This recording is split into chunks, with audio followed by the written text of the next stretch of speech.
socialiste, gauche sociale, écologique et apparentée. Chers collègues, alors en tant qu'employeur, ce mandat métropolitain est résolument marqué par sa volonté de poursuivre une politique sociale forte et innovante à l'égard de son personnel.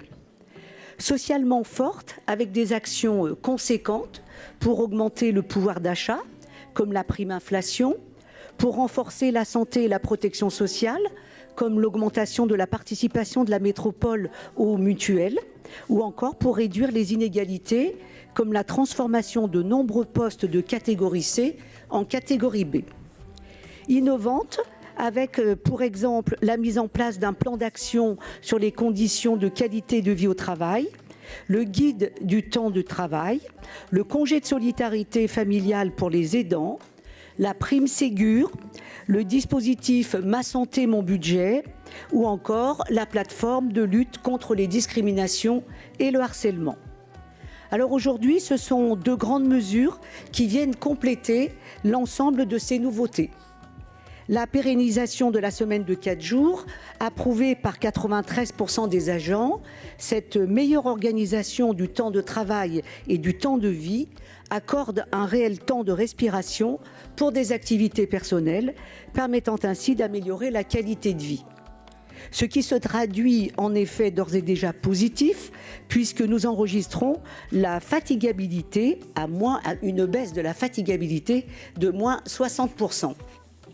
Une mesure forte en matière d'égalité femmes-hommes, comme le disait Madame la vice-présidente, voulue par cette équipe, puisque celle-ci profite d'abord aux femmes, plus nombreuses à travailler à temps partiel.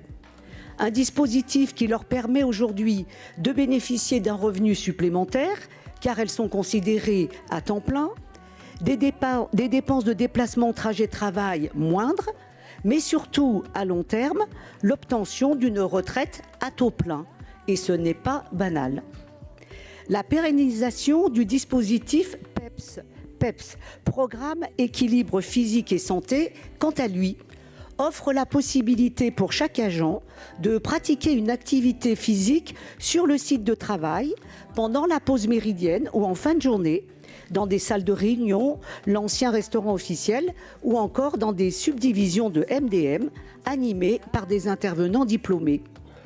Supprimant tous les trajets et invitant plus facilement à s'inscrire à une activité, ce dispositif favorise une pratique pas toujours possible entre les contraintes professionnelles et familiales.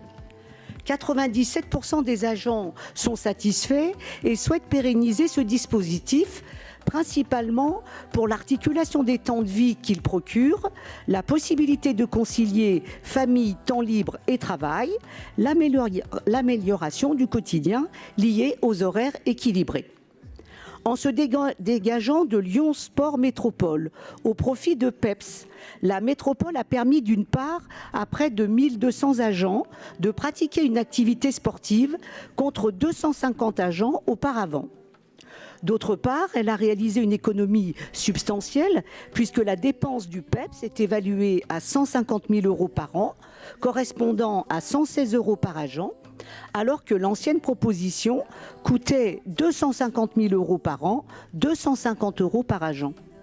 Ces deux mesures innovantes et concomitantes contribuent véritablement au bien-être au travail, à la lutte contre le stress, à l'amélioration de la santé et à la prévention des maladies. Elles concourent également à augmenter l'attractivité de la métropole, une attractivité en nette hausse, ainsi qu'à la fidélisation des agents. De même, investir pour le bien-être au travail à long terme, c'est aussi lutter contre l'absentéisme, c'est anticiper la maîtrise des dépenses de personnel, c'est opter pour une politique de prévention permettant de limiter les dépenses publiques de la sécurité sociale et celles de l'employeur. C'est se soucier de la bonne gestion des deniers publics. Alors pérenniser ces deux actions nouvelles, c'est donc offrir une réponse aux besoins et aux attentes des agents, telles qu'exprimées lors des évaluations et de l'expérimentation, propositions qui font l'unanimité des organisations syndicales. Tout faire pour vivre le travail comme un épanouissement et non comme une contrainte, c'est le pari que s'est donné cette équipe à travers ses propositions innovante. Mesdames et messieurs, je vous remercie.